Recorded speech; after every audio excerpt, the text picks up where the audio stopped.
September 27, 1942. Richmond, California. A pre-dawn fog blankets the shipyard. The gentle sound of water lapping against piers and the muffled, distant hum of machinery. Steam hisses through colossal pipes, dissolving into the cold air. Welding torches flash, tearing the darkness apart with brilliant sparks. The sharp, electric crackle and sizzle of welding. The air is thick with the smell of hot steel and the salt of the sea. A rhythmic, powerful clang of a heavy hammer striking metal. Thousands of men and women pour through the gates of the Kaiser shipyard. The clatter of metal lunchboxes. The distinct, rhythmic clicking and clanking of metal pails hitting each other and workers' legs. Their boots pound the concrete in a relentless rhythm. The loud, synchronized thudding of hundreds of pairs of work boots on pavement. He watches the silhouette of a Liberty ship under construction rise from the dry dock. The ship's form is framed by towering cranes and the staccato bursts of welding torches, a symphony of industrial. In just over 4 days, this ship, the SS Robert E. Peary, would be launched. Completed, crewed, and ready for war.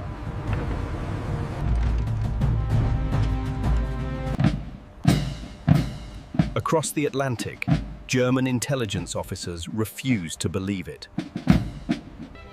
In a Berlin briefing room, an officer scoffs at the report.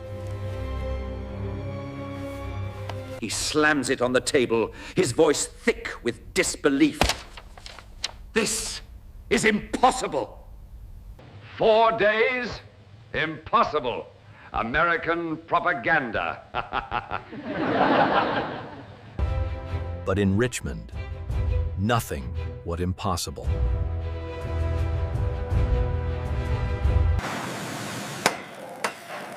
Every hammer blow was a note in an industrial symphony. Every spark from a welding rod was a flicker of hope. Men worked shoulder to shoulder with women in bandanas and coveralls. The sound of wrenches turning, muffled instructions being shouted. They were the Rosie the Riveters, replacing the traditional shipwrights who had gone to war. Assembly lines stretched longer than football fields. The constant, low rumble of conveyors and heavy machinery. They fed a constant stream of prefabricated steel sections to the waiting hulls. The groan and screech of a massive crane under load. In a cramped office overlooking dry dock number 2, Foreman Bill Murphy checked his stopwatch. He turned to his assistant, his voice urgent but proud. Chuck, we have to hit these targets, son. The fleet is waiting on us. Keep the welders on continuous rotation. No more than 15 minutes break.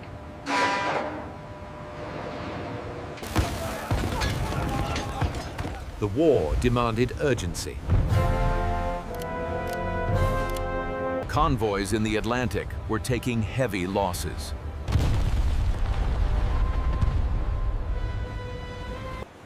In 1942 alone, German U-boats sank nearly 1,200 Allied ships. Tankers, troop carriers, food ships, all vanishing beneath the waves. The British called it the Black Pit, where convoys disappeared. They sank before the escorts could even react. The thunderous boom of depth charges exploding. America's answer wasn't just more ships, it was mass production. In Washington, President Franklin D. Roosevelt's Arsenal of Democracy speech echoed through the factories and shipyards. We must outbuild them faster than they can sink us.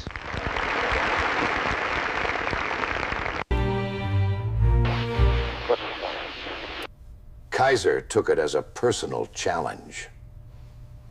Traditional shipbuilding methods relied on wooden scaffolding. The slow, methodical sound of handsaws and mallets. Parts were hand-forged, and teams of craftsmen worked in sequence. the rhythmic ringing of a blacksmith's hammer on an anvil. It took months, sometimes over a year, to complete a single ship. But Kaiser brought something new: factory thinking. He didn't come from naval tradition.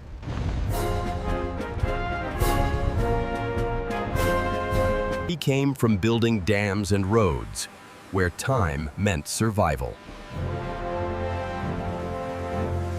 Instead of craftsmen, he hired coordinators. Sections of the ship, the bow, the stern, the deckhouse, the engine room, were built simultaneously. They were made in separate shops, then welded together.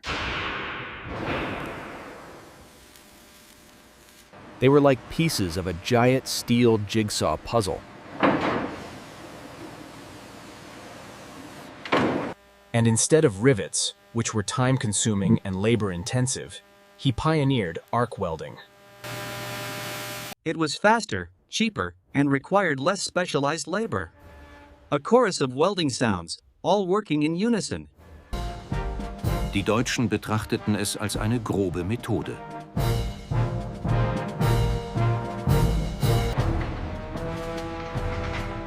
By midday, the skeleton of the SS Robert E. Peary was taller.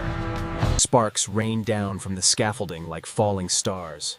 A constant, sizzling sound, like a downpour of fire.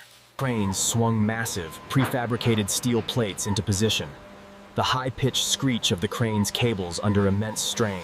Reporters gathered along the perimeter fence. The sound of murmuring voices and the occasional pop and hiss of a flashbulb. They ate quickly, their laughter overpowering their fatigue.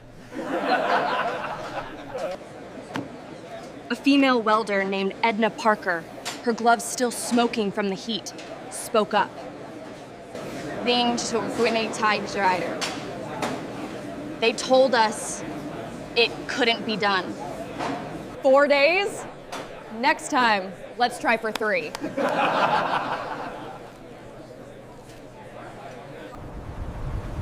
Outside, the Pacific wind carried the sound of hammering across the bay. The sound of gusting wind. Meanwhile, deep in occupied France, at a listening post near Brest, a Kriegsmarine signals officer was scanning intercepted Allied communications. Another Liberty ship launched at Richmond.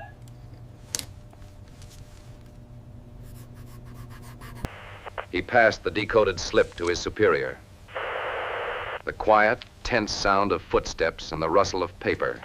The captain raised an eyebrow. A moment of silence, followed by the faint hum of the radio equipment. Already? So, how many is that this month? He shrugged it off.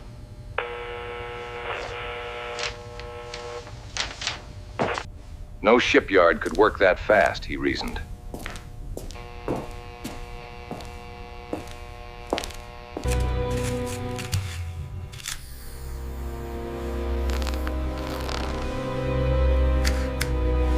But the reports kept coming.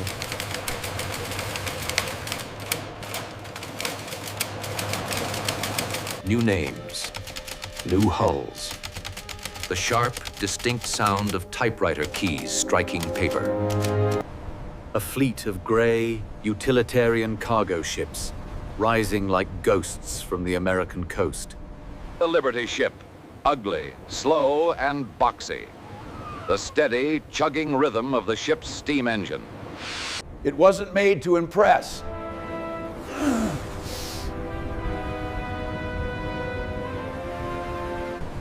It was made to survive.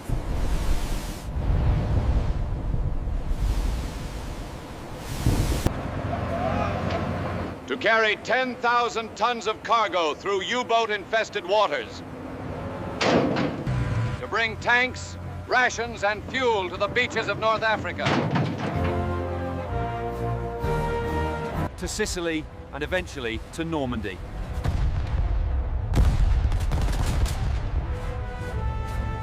As dusk fell on Richmond, the shipyard lights blazed to life. The loud hum and click of massive electrical relays. The work did not stop.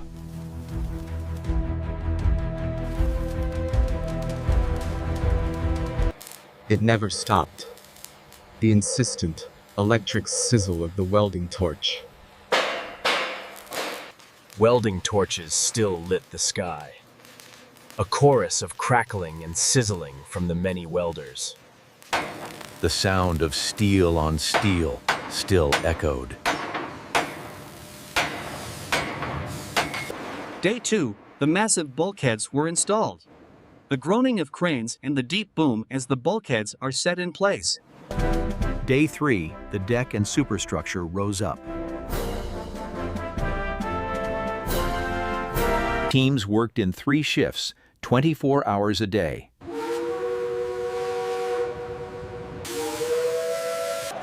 The flow of people never ceased, a human river flowing in and out of the yard. He walked the yard, encouraging the workers. We're counting on you. Keep it up.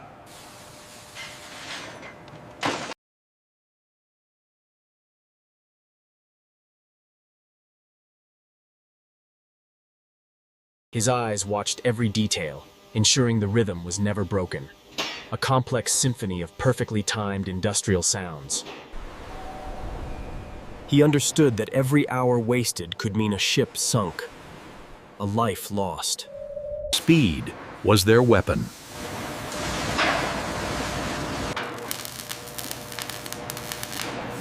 Efficiency was their armor. Move it out. Keep the line moving.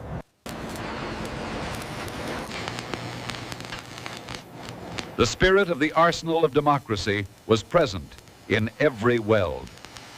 It was felt in every hammer blow.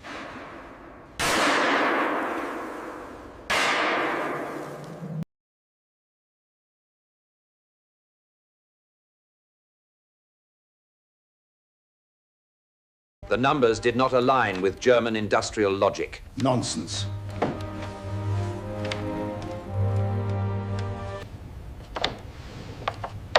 A senior naval engineer shook his head. They would break in 2 at sea.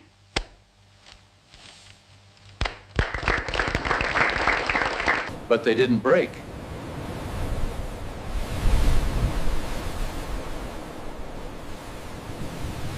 They continued to cross the Atlantic, trip after trip.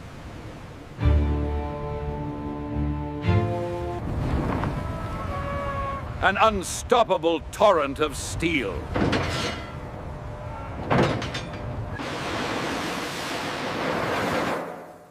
On the 4th night, the ship was nearly finished. Painters sprayed the camouflage gray paint onto the hull.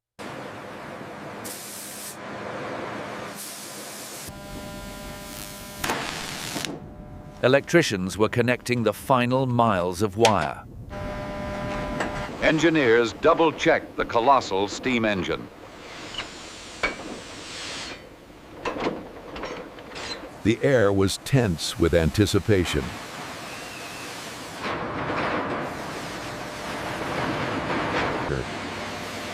The entire shipyard seemed to be holding its breath. The sound of the industrial clamor fading into... On the 5th night, a loud whistle blew. A deafening, prolonged blast from a steam whistle echoes across the yard. It was the signal.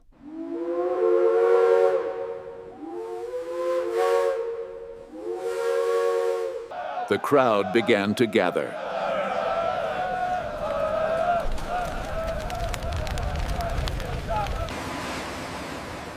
Workers wiped the sweat from their brows, looking up at their creation with pride.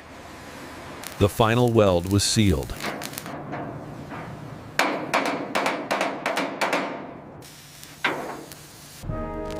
The SS Robert E. Peary was ready.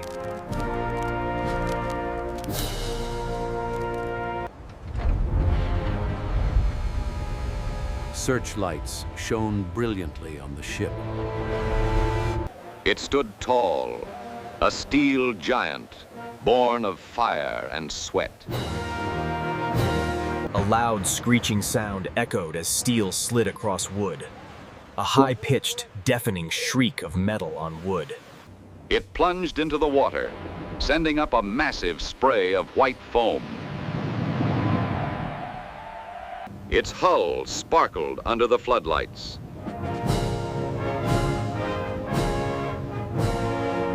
The SS Robert E. Peary was in its element, afloat.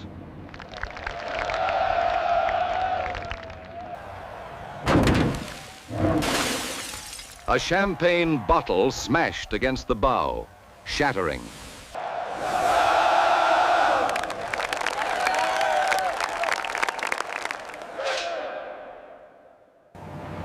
The official announced, his voice trembling with disbelief.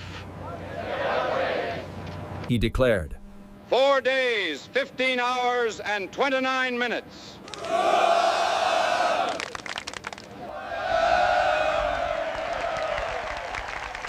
Kaiser just smiled faintly.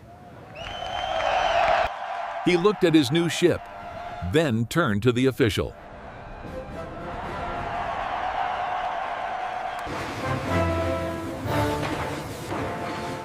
The miracle had become reality.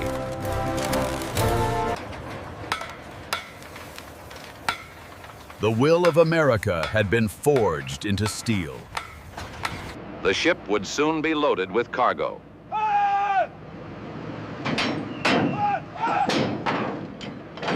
It would join a convoy.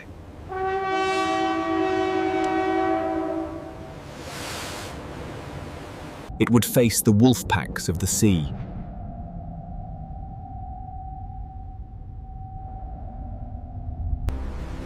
But on that night, it was a symbol. A symbol of speed, strength, and determination.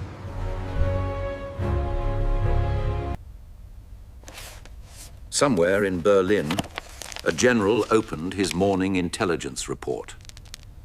He read the news from Richmond.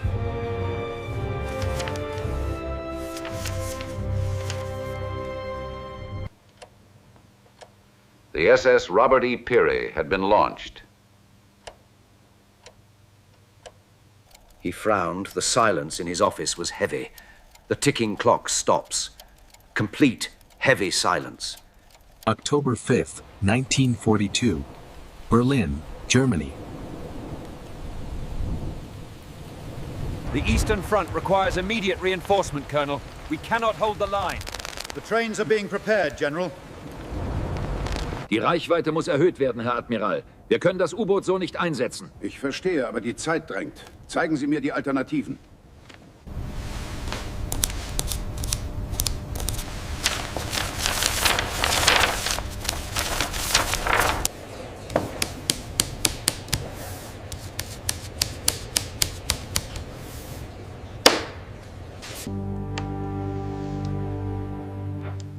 The Americans claim they launched a freighter in just over 4 days.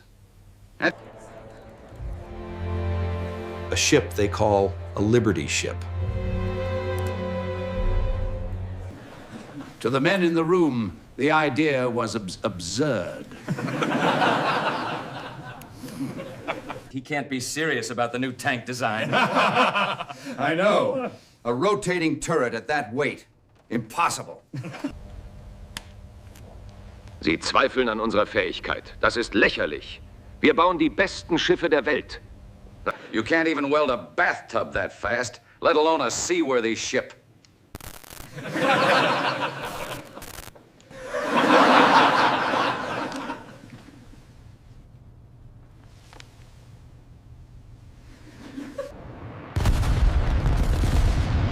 He had seen too many absurdities become reality. Radar, for instance, had been dismissed as a British bluff. Until it started knocking down Luftwaffe bombers by the dozen.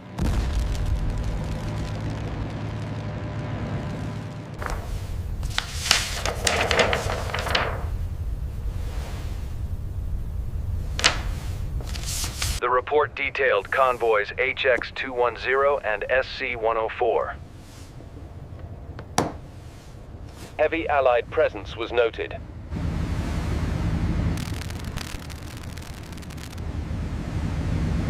Numerous new freighters reported. Identical designs, heavily laden. Altitude. German U-boats estimated enemy production rates far exceeding what was thought possible. And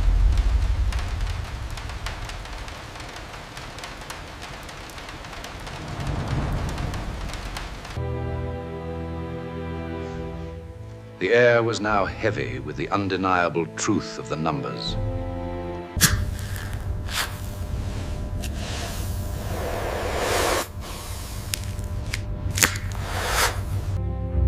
If these numbers are true, the Americans are building a fleet faster than we can sink it.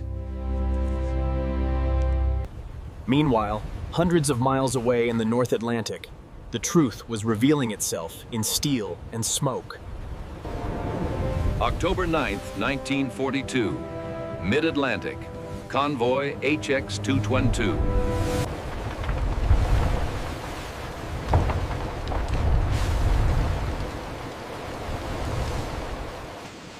Its engine hammered out a steady 11 knots, churning through gray waves under a darkening sky. The crew, mostly boys fresh out of high school, tended to the cargo on deck.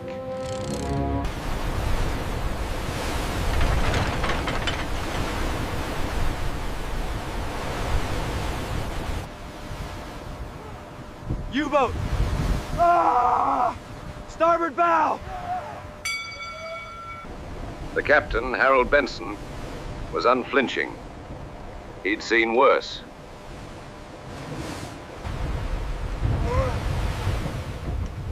Steady as she goes. Hold formation. By the rules of the convoy, no ship was permitted to fall behind.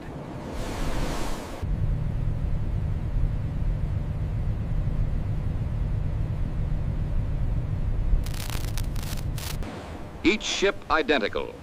A boxy hull, a single stack, a tall bridge.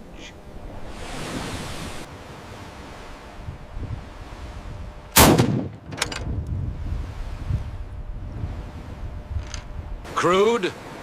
Perhaps.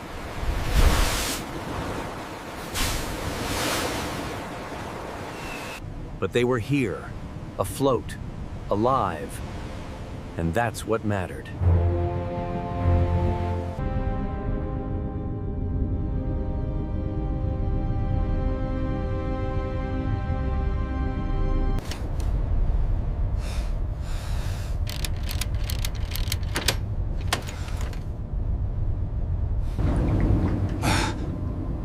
Verdammt.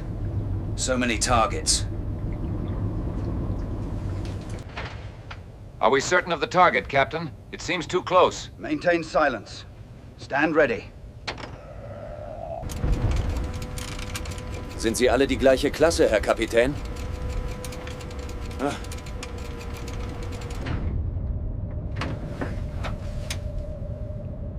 Every last one. As if they were stamped from a mold.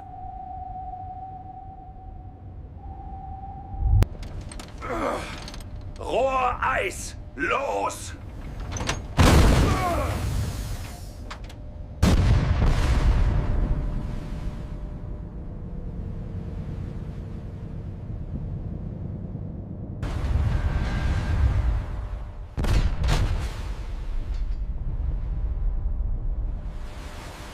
Roll it now, move!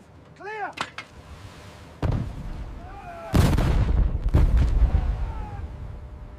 Auftauchen! Sofortiges Auftauchen! Wassereinbruch in Sektion 3! Halt durch! Kurs halten! Halten Sie die Tiefe! Allem auf Gefechtsposition. The Americans are building faster than we can destroy.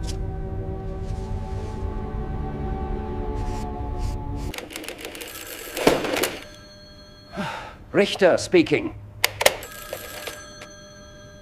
What is the... It was a call from Admiral Dernitz's office. The reports are confirmed, Richter. The Liberty ships are real. New reports from multiple wolf packs told the same story. Das Ziel gesichtet. Wir sind auf Kurs. Identical hulls, same speed, same cargo types. They were everywhere.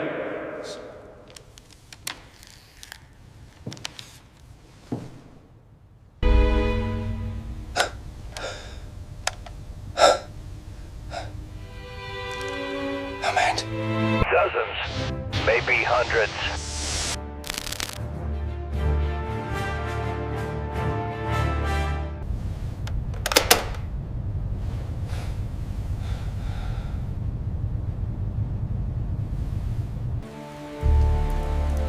The rain outside sounded like hammers on steel. At a briefing in the Wolf's Lair, Dernitz presented the grim statistics.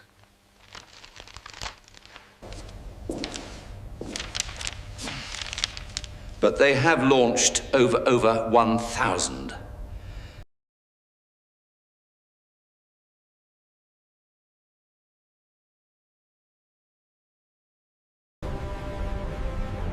Across occupied Europe, the scale of American industry was beginning to dawn.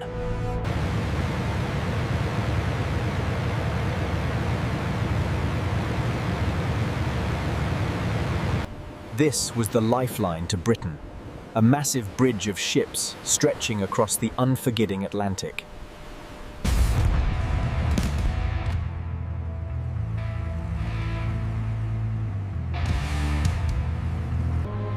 And at the heart of it all, those unremarkable, gray freighters. The Germans called them Plattenbauflotten. Translated, prefabricated fleets.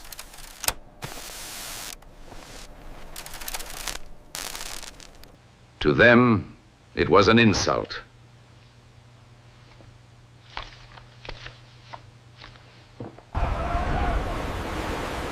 To the Allies, it was salvation. But even among the Americans, few realized just how far Kaiser and his team were pushing the limits of what was human possible. Behind every ship was a new kind of war. A war fought not on the battlefield, but in the factory. With welding sparks, with steel, and with sleepless nights.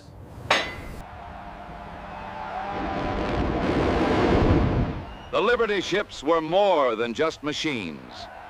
They were a symbol.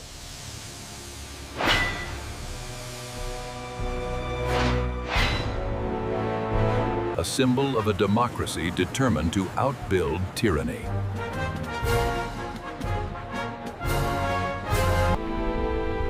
Yet, even this industrial miracle had its price. Welds failed under pressure.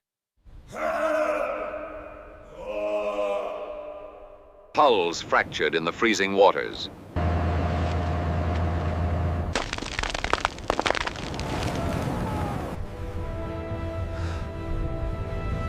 Crews risked their lives on every voyage. But for every ship lost, 3 more took its place.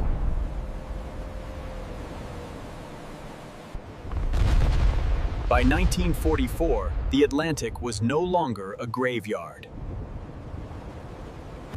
It was a highway.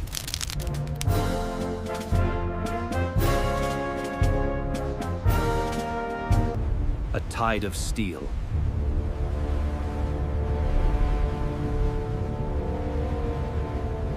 The German engineers, who had once scoffed at the reports, now stared in failure. These Liberty ships, though slow, were the lifeline of the invasion, packed into every inch of the harbor.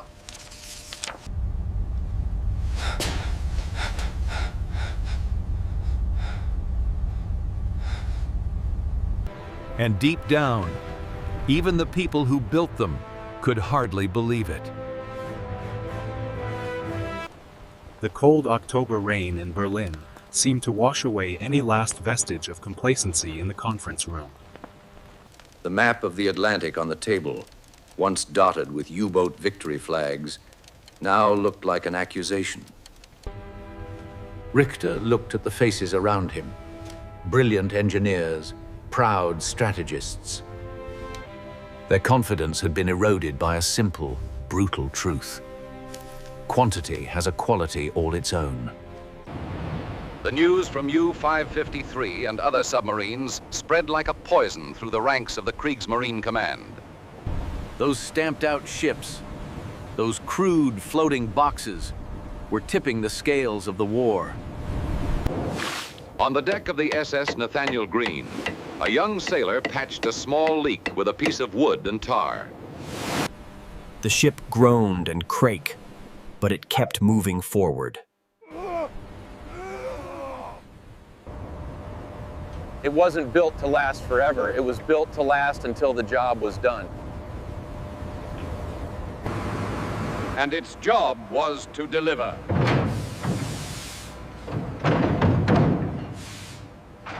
To deliver tanks, ammunition, food, and hope to a desperate Europe. Captain Benson took a sip of cold coffee, his eyes never leaving the horizon. Every sunrise was a small victory. Every successful voyage a blow to the enemy. He knew his ship wasn't beautiful, but he knew it was vital. Back in Germany, the shipyards of Blohm and Voss continued to build sophisticated U-boats, marvels of engineering.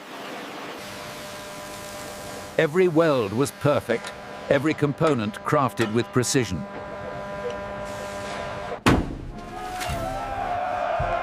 But to build one took months. Meanwhile, in the American shipyards of Richmond, Portland, and Baltimore, a different kind of revolution was taking place. Huge steel plates were pre-cut.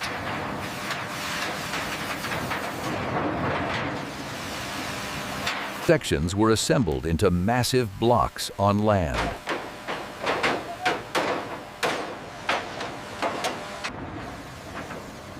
Giant cranes lifted these ton-heavy blocks into position. Thousands of workers, both men and women, worked in shifts around the clock. The flames of welding torches lit up the night sky, a relentless industrial symphony. They weren't just building ships, they were inventing a process.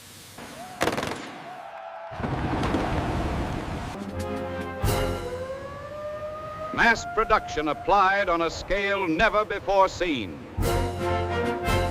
Hans Richter, in his quiet office, studied the schematics of a captured Liberty ship. The design was insultingly simple.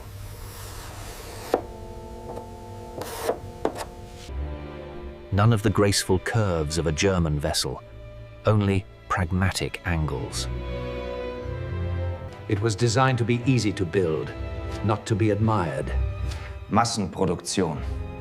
Unerhört. And that was its terrifying genius. But the numbers did not lie.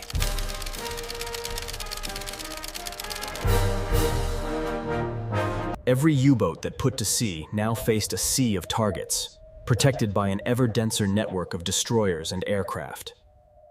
The happy time was over.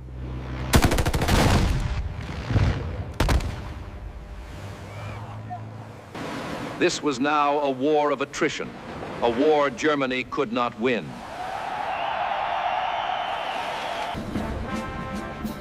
Stories began to circulate about the Liberty ship SS Robert E. Peary.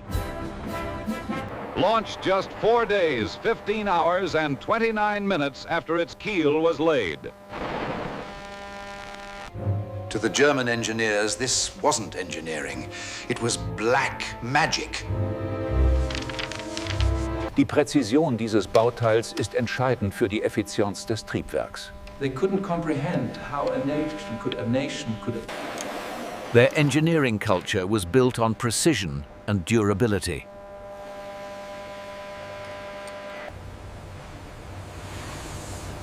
The idea of a disposable ship was an abomination. But those abominable ships were landing troops on the beaches of Sicily. They were resupplying the Red Army through the port of Murmansk. They were forming the unbreakable steel bridge upon which the invasion of Europe would be launched. The rain continued to fall on Berlin. It beat a funereal rhythm on the roof of the Ministry of Armaments. The Blohm & Voss engineer, the one who had once mocked, now silently examined a new reconnaissance photo. The photo showed the port of Liverpool, so crammed with grey Liberty ships that the water was almost invisible. They looked like beetles, innumerable and unstoppable. He finally understood.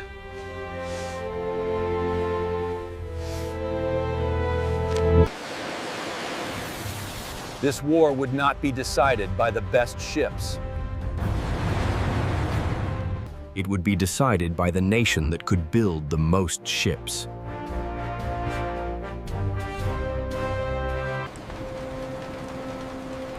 Hans Richter's skepticism had turned into bitter acknowledgement. He had been right, but it brought no comfort. Yes. On both sides of the Atlantic, soldiers, engineers, and workers shared a common sense of awe. January 12th, 1943. Richmond, California. The shift whistle screams at dawn, echoing across the bay.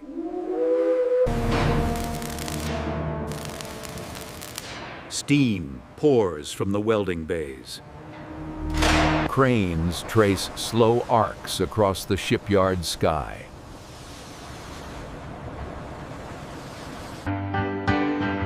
Welding sparks fall like golden snow.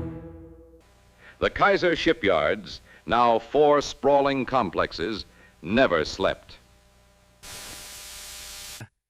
They were lit day and night, brighter than any city street. From the high gangway of the dry dock, the shipyard's overseer observed the relentless rhythm of wartime production. Below him, more than 100,000 workers moved in a disciplined chaos. Welders, fitters, pipe setters, electricians. All of them bound by a single purpose: speed. He checked his pocket watch and turned to his foreman. We have a deadline to meet. Understood, sir. A question was asked, not with words, but with a gaze that demanded an answer. 8 ships were sliding down the ways this week.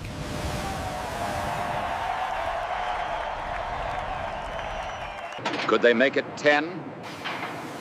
The question hung in the air like the sound of distant hammers. The foreman wiped the sweat from his brow and broke into a determined smile. His reply carried a challenge of its own. If we don't sleep, maybe 12. The director nodded.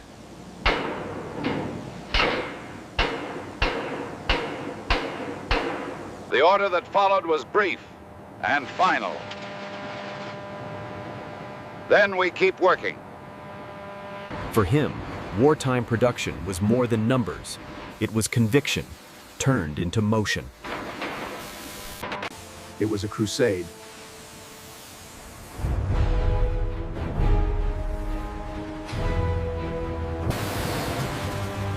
The industrial heart of America was beating at a pace unseen in human history.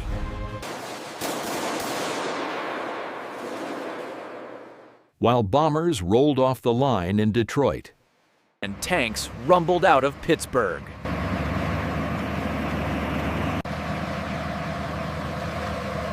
the shipyards were rewriting the rules of time itself.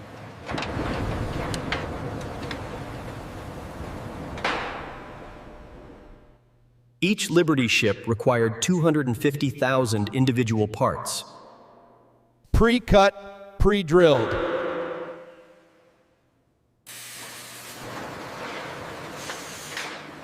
Delivered just in time from dozens of suppliers. This was the birth of modern logistics, decades before the term existed. At the Portland shipyards, supervisors moved through the noise with clipboards and stopwatches. They tracked every movement.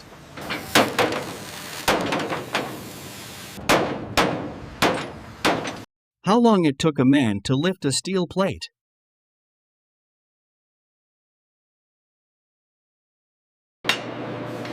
How far a rivet traveled before it was welded.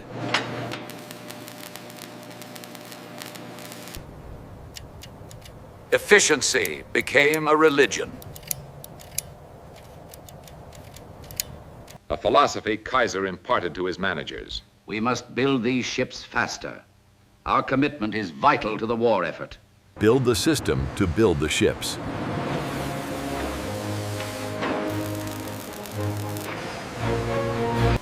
And that system worked.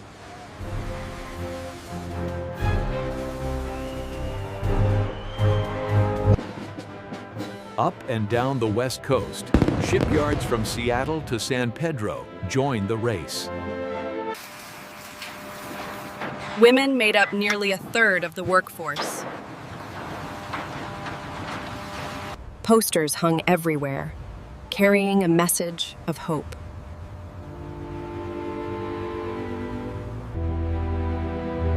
The faster we build the ships, the sooner they'll come home. Inside a welding chamber, Dorothy Stevens, 21 years old and barely 5 feet tall, was welding a seam along a deck plate.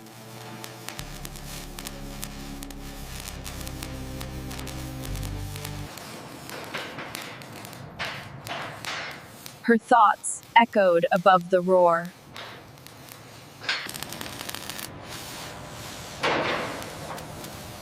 Never thought I'd be building ships.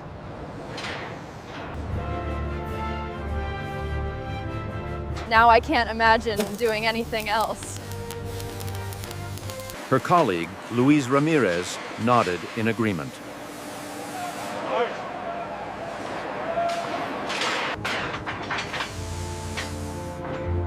His motivation was even more personal.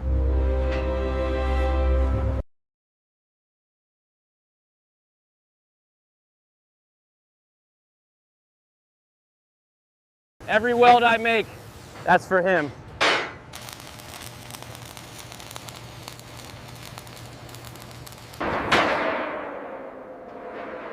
By late afternoon, the shipyard seemed a living thing. Its pulse measured in hammer falls and sirens.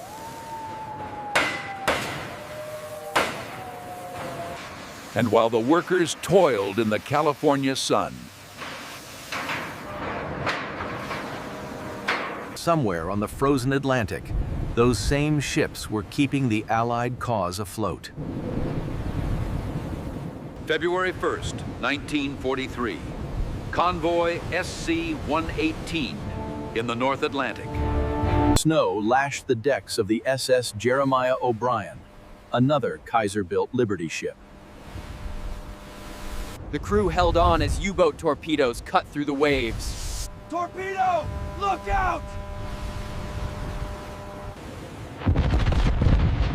They exploded into the side of a tanker 2 miles away. Fire lit up the blizzard sky.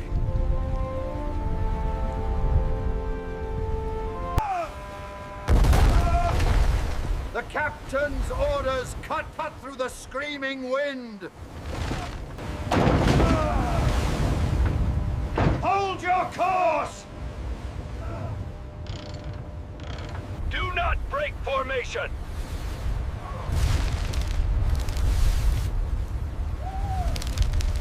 The O'Brien pressed on.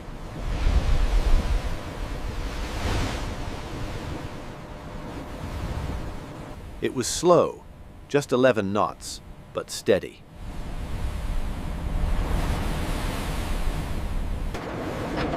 Its engine, a triple expansion steam piston built in Ohio, beat like a heart. Below the ice-caked decks, the ship groaned, but held. When the convoy finally reached Liverpool, only 3 ships had been lost. It was a miracle compared to the early years of the war. On the docks, British longshoremen watched, stunned. They couldn't believe their eyes.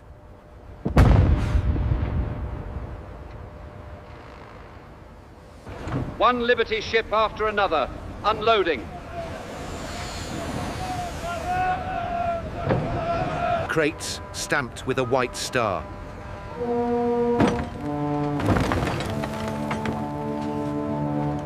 Food, ammunition, spare parts. Locomotives, even prefabricated bridges.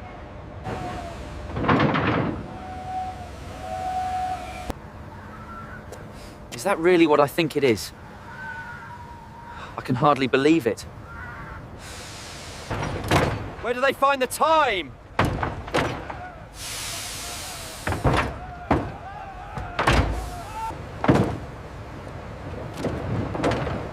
His supervisor shook his head.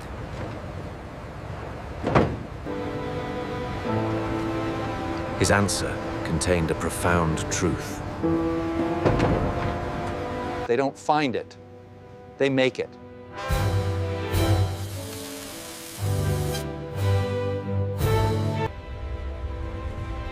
Back in Berlin, amazement began to shift into unease. Admiral Dönitz' staff compiled the latest intelligence. 1,200 Liberty ships, built by the end of 1943. Production was continuing at a rate of 3 per day.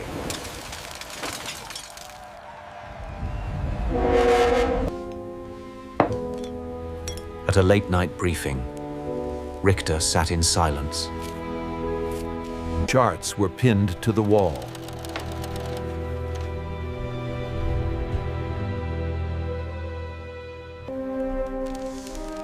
Black dots marked the Liberty ships spotted across the Atlantic.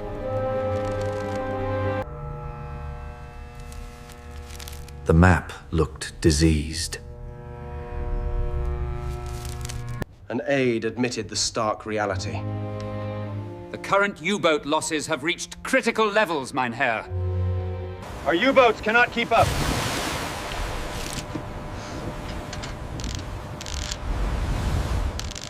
They sink 10, 20.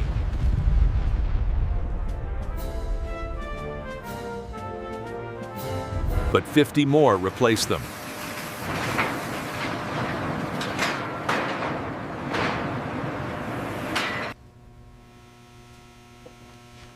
This is arithmetic, not strategy.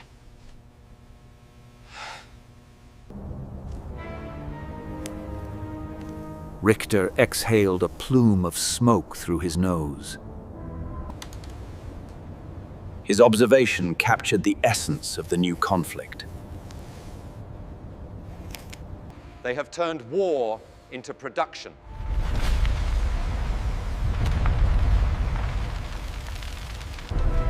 He was not wrong.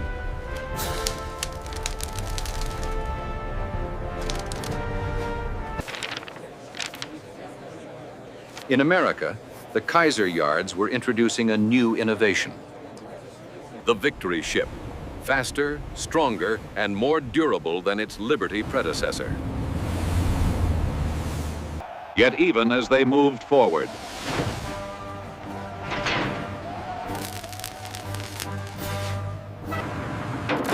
the spirit of the Liberty program remained the soul of the industrial war. And although German engineers scoffed at the rough welds and boxy hulls,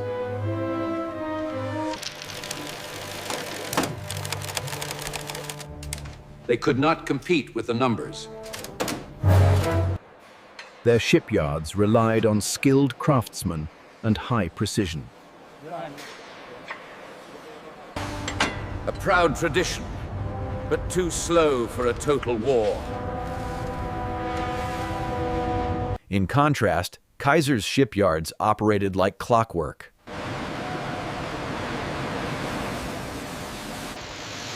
four pilots, fire! Foreman didn't ask if something could be done.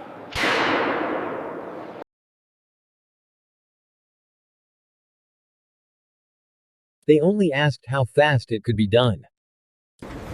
By 1944, the average Liberty ship took less than 3 weeks to complete. More than 2,700 would be built before the war's end. An average of 2 ships per day for 4 years.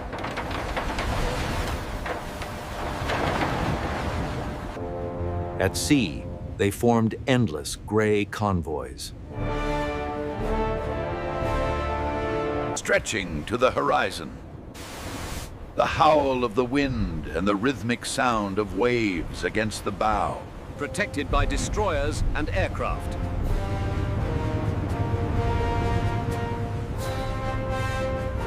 A steel highway feeding the Allied front.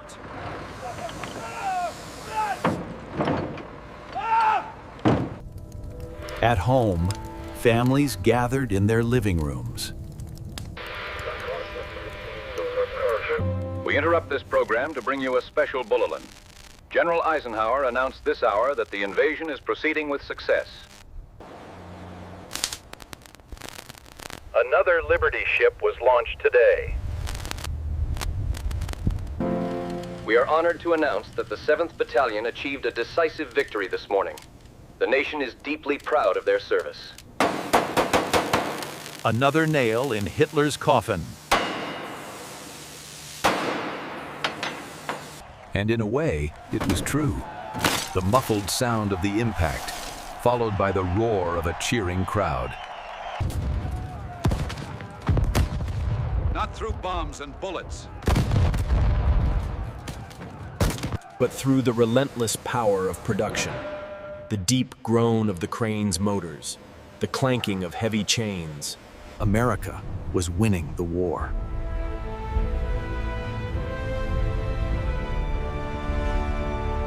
The whistle roared across the water, signaling the start of a new day.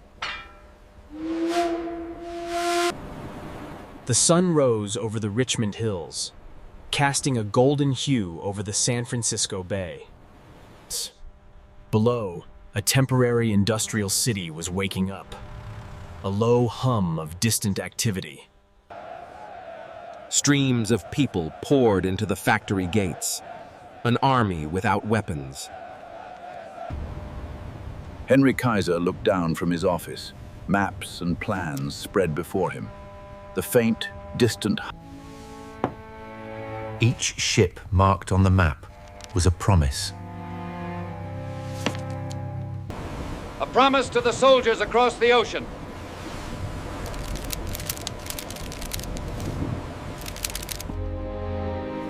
He wasn't just overseeing ships, he was shaping hope. assembly bay, giant steel plates were lifted. The loud, straining whine of a heavy-duty crane motor and the clank of enormous chains.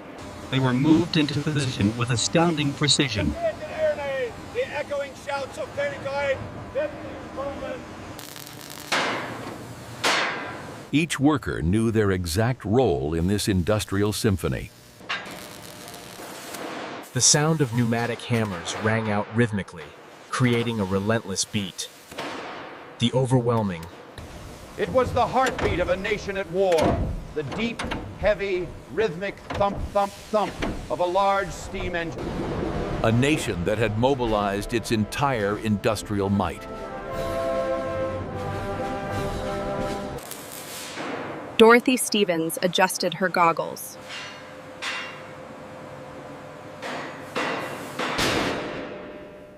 Her welding arc cut a brilliant line through the darkness. She worked with intense focus, each weld a small masterpiece of strength. The continuous, She was one of millions of women who had answered the nation's call. They proved that patriotism had no gender.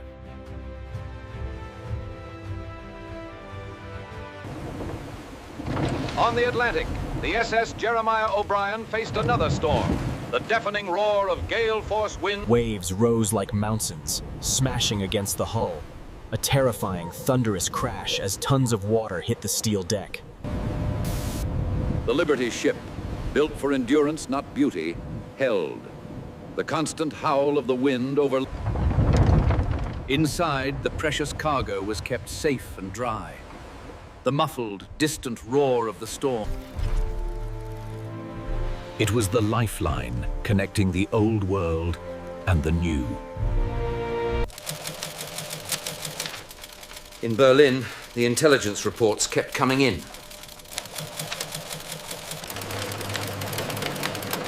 The numbers were becoming absurd, defying all military logic. The German engineers, who prided themselves on their precision, could not comprehend it.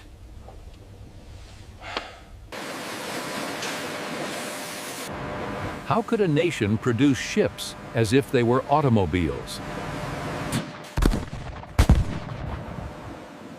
The war was no longer being decided on the battlefield alone. It was being decided on the assembly lines of California, Oregon, and Maine.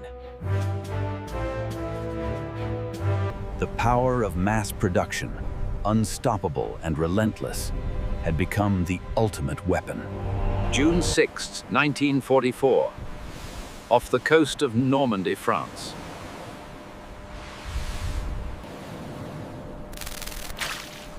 A low-hanging fog blanketed the surface of the English Channel. The sea churned beneath a colossal fleet of steel.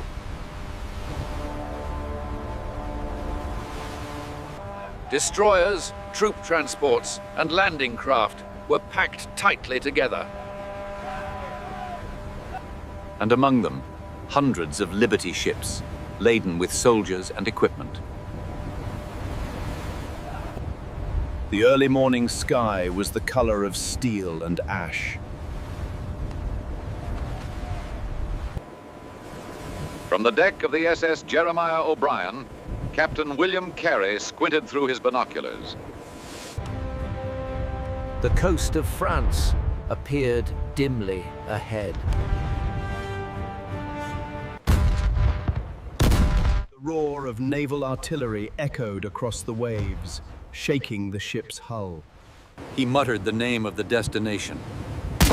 Omaha Beach! A silent prayer for the soldiers on their way into the killing fields.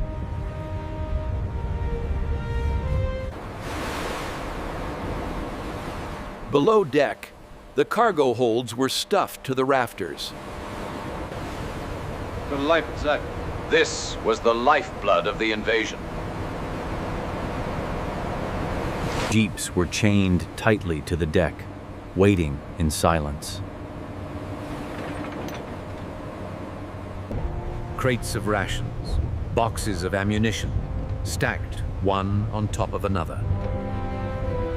Crates containing spare parts, ready for any breakdown. There were even sections of temporary harbor piers, the Florms, the Mulberries. They were built in America, shipped piece by piece across the ocean.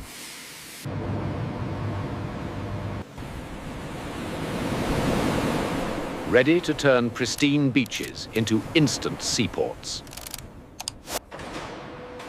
This was the culmination of everything the director and his workers had aimed for. The moment when production met its ultimate purpose.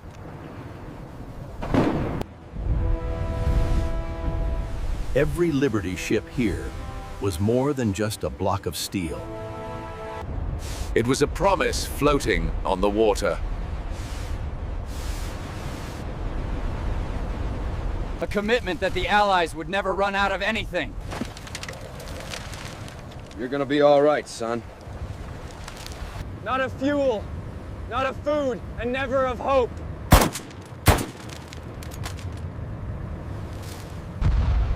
As the first landing craft cut through the waves toward the shore, the chaos began.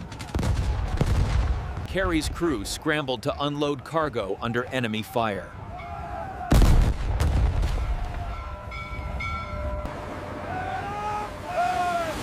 Cranes screeched, lowering the first crates onto smaller vessels.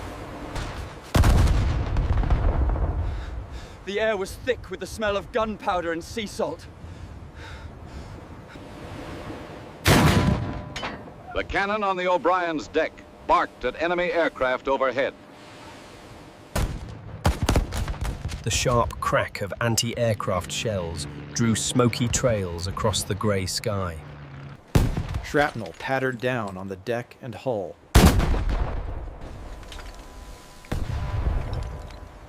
The ship shuddered, but it held firm.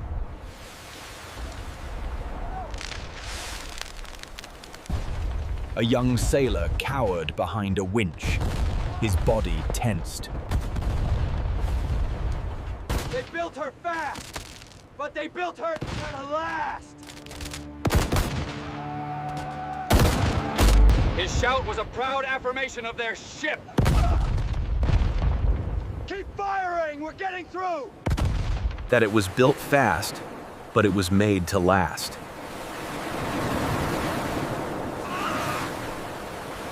Captain Carey heard it, and a grim smile appeared on his lips. Distant shouting, the ever-present sounds of war. He knew the young man spoke the truth.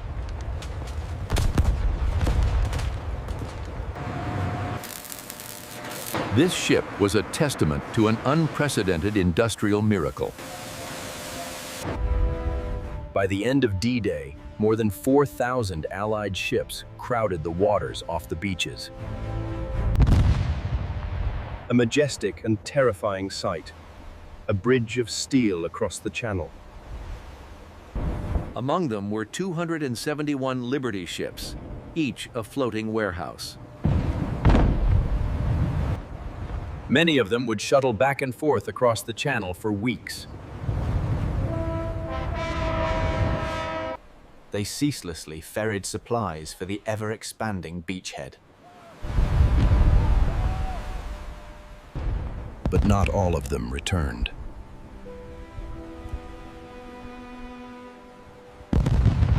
War demanded a heavy price.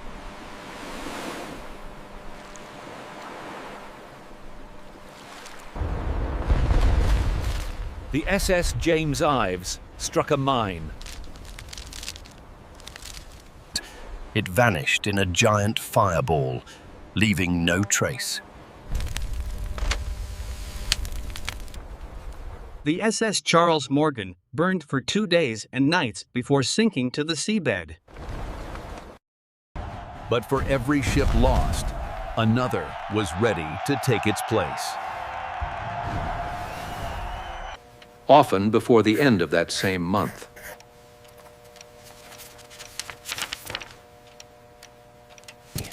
It was the ruthless mathematics of total war.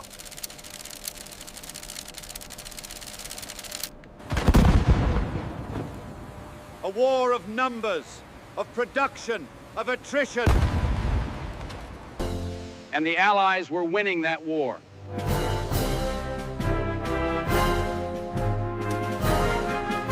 Far behind the front lines, in Berlin, the atmosphere had shifted. From initial disbelief, it had now turned to desperation. The German High Command received reports about the Liberty ship convoys. The clatter of a teletype machine printing the report. They were so large, so numerous, that U-boat commanders couldn't even approach without being detected. The ocean had become an American highway.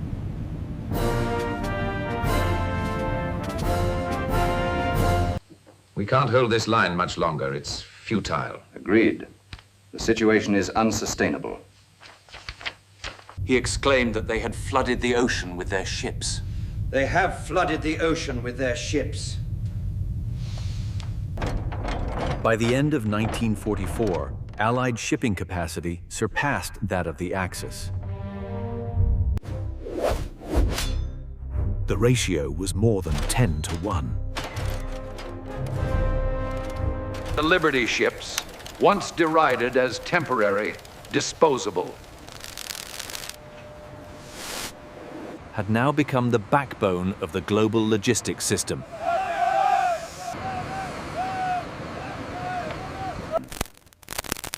They were not just ships.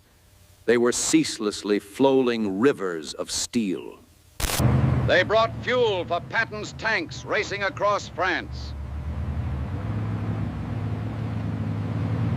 They delivered Sherman tanks to the port of Antwerp.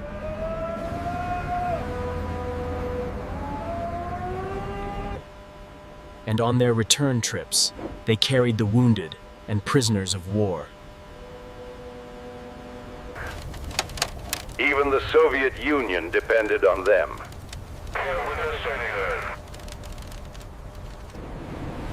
Under the Lend-Lease program, Liberty ship convoys braved the Arctic routes. The destination was Murmansk, a frigid but vital seaport. They had to break through ice flues and fight off attacks by the German Luftwaffe. They brought everything, from canned meat to entire locomotives. A Soviet sailor, watching a Liberty ship unload in Archangel, was said to have made a remark. He said it looked like a box with a smokestack. It looks like a box with a smokestack. But that very box might just win this war.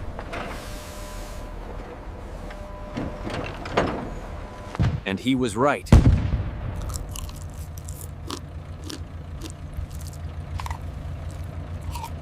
December 1944, Richmond, California.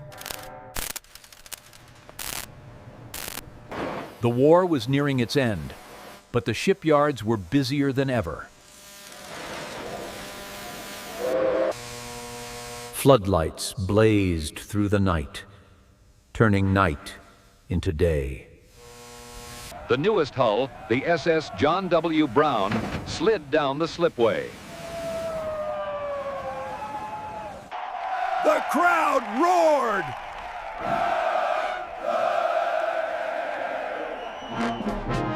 Confetti flew through the air, mixing with a light drizzle.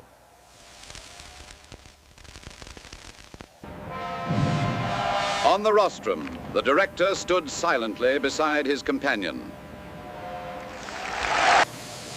She quietly spoke the number that represented a milestone. 2,700.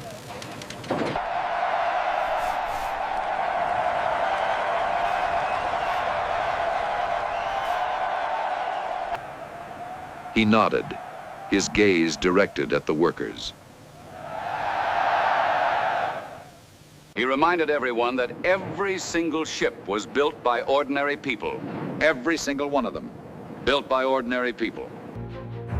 She looked at the workers, the women, the immigrants, the farmers who had become welders. She smiled and corrected her husband. They are extraordinary, ordinary people.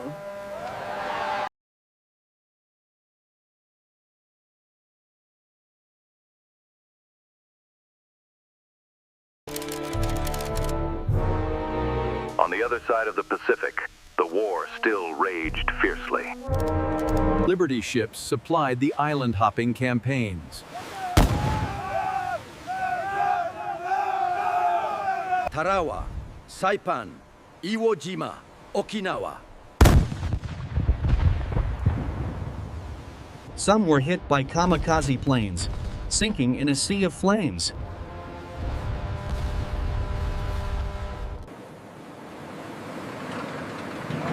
Others were deliberately run onto the beaches. Their hulls becoming makeshift piers for tanks and trucks. A heavy clatter of tank treads on steel ramps. Their gray hulls, once a symbol of improvisation, now became a symbol of resilience.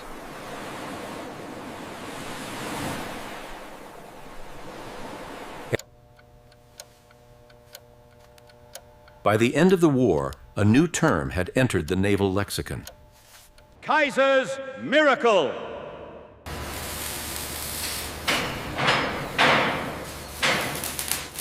And the Germans, who had once scoffed at the idea of ships built in 4 days,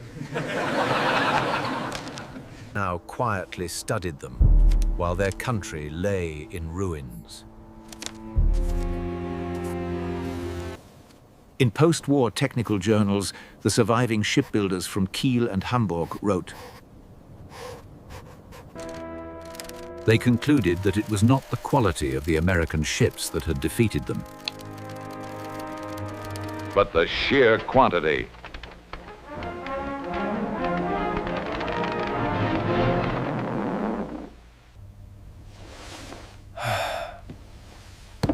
a harsh reality they could never compete with. Even prominent officials of the regime would later reflect on their actions. In his memoirs, he wrote about the core difference. He said that the Allies had industrialized war, while Germany had not. They had turned shipyards into assembly lines.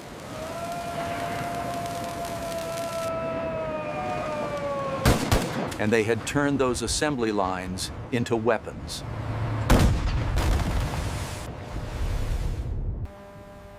When peace finally came, thousands of Liberty ships were put into the reserve fleets. They became steel ghosts of an era when speed meant survival. They were moored in long lines in bays and estuaries, silent and rusting. Some were sold to private companies, beginning a new life in commerce. Others were dismantled for scrap, their metal reborn for a peaceful world. But a few were preserved.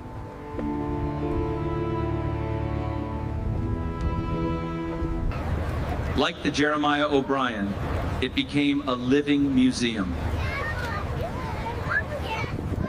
Today, the O'Brien still sails.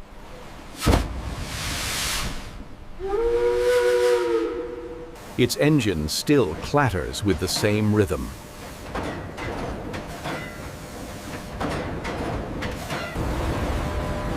The rhythm that once carried it through the fury of the Atlantic.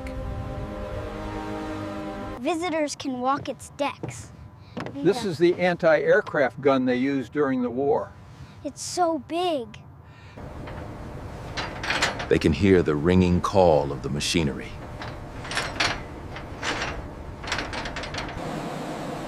a sound that still echoes after 80 years.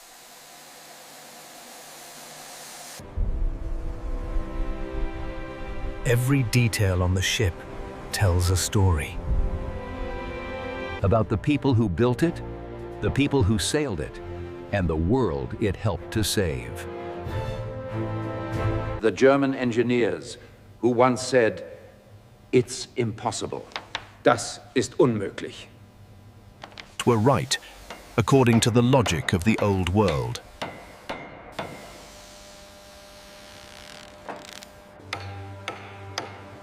A world of meticulousness, craftsmanship, and time. But the Liberty ship was not built by the old world.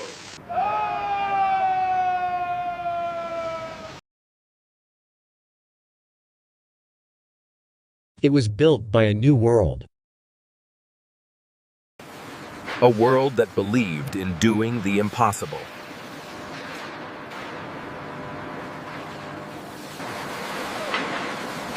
A world of assembly lines, of relentless innovation. They redefined the rules of shipbuilding.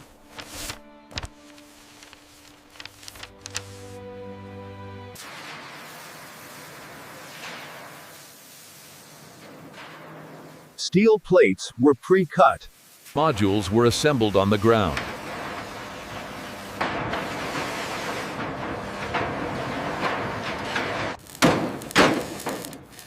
Welders replaced riveters.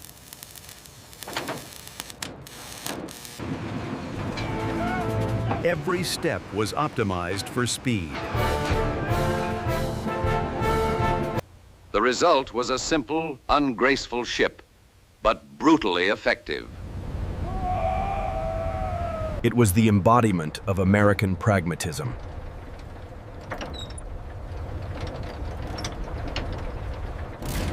A tool created for a single purpose, to win the war.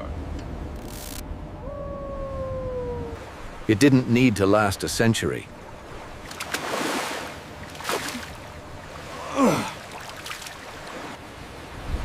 It just needed to last long enough to complete its journey.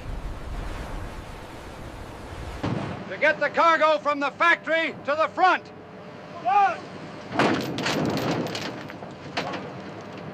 And it did that again and again.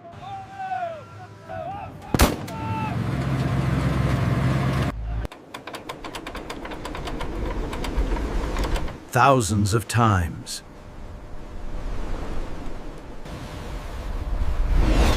Each ship was a link in a giant logistical bridge. That bridge connected the factories of Detroit with the beaches of Normandy. It linked the farms of Iowa with the starving soldiers in Stalingrad. It proved that a war is not decided by battles alone, but also by the ability to produce and supply. Faster than anyone could have imagined.